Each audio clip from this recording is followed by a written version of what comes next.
Zucker! We got Zucker here deciding the public dialogue, telling you how to think, deciding what is racist and what isn't, because apparently, if you guys remember back 2 years ago, there was the lab-leak theory. And by the decree of CNN and the mainstream media, it was a harmful and dangerous conspiracy theory. I remember that I even suggested the possibility in a YouTube video, and immediately it got demonetized. In other words, I guess the mainstream media, the authoritative sources, the sources where authority comes from, decided that no, this theory is conspiratorial. Like there were people in a dark room conspiring with each other, and we know that cannot ever happen. It never happens in the entire history of the human race. So therefore, it's wrong, right? Well, turns out that it wasn't. Now it's something that's being discussed in the U.S. Senate. All indications prove that it is true.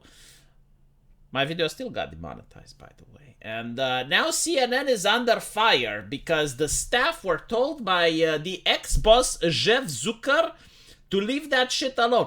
I want to point out that, yes, CNN and all the other news corporations are fascistic. Like, literally, like a fascist nation. You have the person at the top deciding what is news and what isn't. Like, this idea of journalisming is hilarious. The independent journalists, like myself, well, I'm not an independent journalist, like, let's be honest. But still, like, people with opinions that are not dictated by the CNN boss. Citizen journalists, they're called, right? So, Tim Pool, the others... But even us, to a certain degree, are beholden by YouTube TOS. Like, if YouTube says, do not talk about this, well, if you talk about that, you lose your channel. So, it's still a lot more free than the authoritative sources. Again, the sources from which the authority comes from.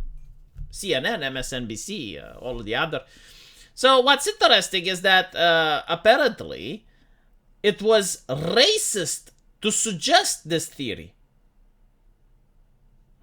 Some suggesting it was racist to even discuss the topic. Not even, no, just discussing the topic. Do you guys remember when it was called China virus? The same way like the Spanish flu. It was racist. Oh, I see. Now they're talking about the China balloon. China balloon this, China balloon that. China. That's not racist anymore. Yes, to criticize a country is racist. The only country you're allowed to criticize is America. Why? Because CNN criticizes it, right? It's not racist to criticize America. It is racist to criticize China, of course. So apparently, Jeff Zucker told people not to investigate the lab-leak theory because it's a Trump talking point. See, when I saw that Trump derangement syndrome is a thing, and when I said that Trump is literally the moral compass for these people. Like, if Trump says something, they do the opposite, I was fucking right. This is why you come to my channel, in order to get wisdom. Was I not true? I mean, look, it's written on the paper, black on white. Trump talks about it, therefore they can't talk about it. Like, honestly, the way Trump could manipulate these people is astonishing. I don't know why he doesn't do it. Apparently, people are slowly waking up from the fog inside their old Fox News Digital. It's kind of crazy we didn't chase it hard. It's not crazy at all. I mean, there was no interest. There was no political clout. The question is, like, does it help the Democratic Party? Yes or no? If the answer is no, they don't talk about it. Mainstream news organization, including the Clown News Network, told the New York Times, MSLSD, and others have been pilloried in recent days, following a recent government report which concluded that an accidental leak from a Chinese laboratory is the more likely explanation. In the initial weeks and months of the pandemic, prominent media personalities, public health officials, and elected officials from the Democratic Party dismissed it, said that it is debunked. Oh, fucking hell, they debunked it. With some suggesting it's even racist to discuss the topic. I want to point out how all of these authorities on truth who have a responsibility aren't suffering because they were wrong, right? And by suffering, I mean getting fired, right? Like consequences. Isn't that what the left stands for? Isn't that the bread and butter? Accountability, right? Diversity, inclusivity, equity, and accountability. What is the accountability? What is it?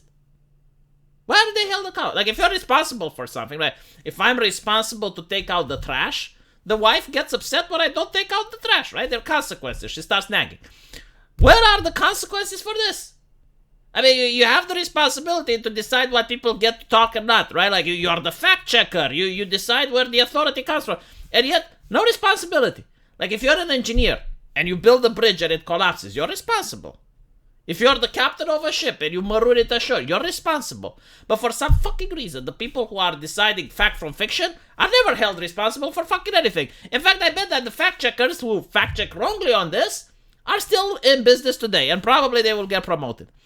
One of Zucker's charges, who followed through on his boss, reported that the network's media reporter who wrote an item in the initial days of the pandemic titled, "Here's how to debunk the misinformation and conspiracy theories from friends and family."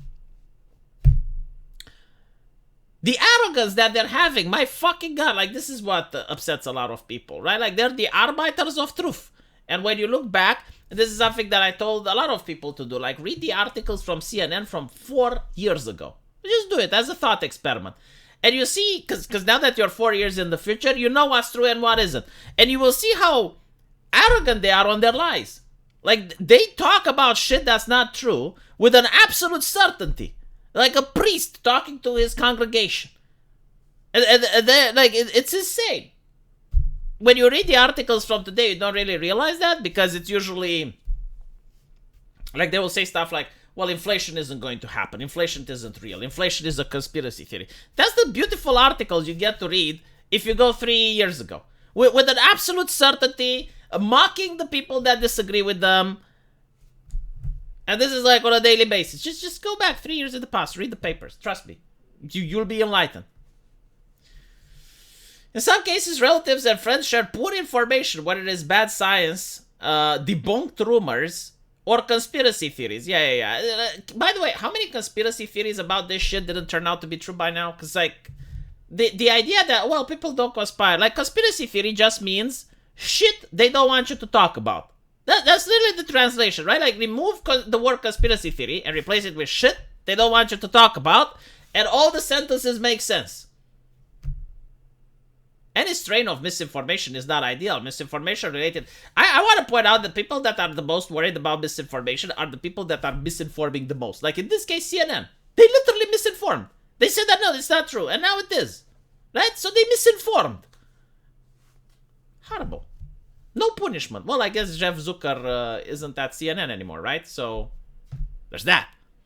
You can't hold accountable someone who already quit. But yeah, I'm upset because YouTube demonetized my video about it. How did I know? How did I know? I'm like, why does no one have? V, how did you know? How did you foresee the future? Let me know what you guys think, and as usual, I will see you in the comment section. Take care.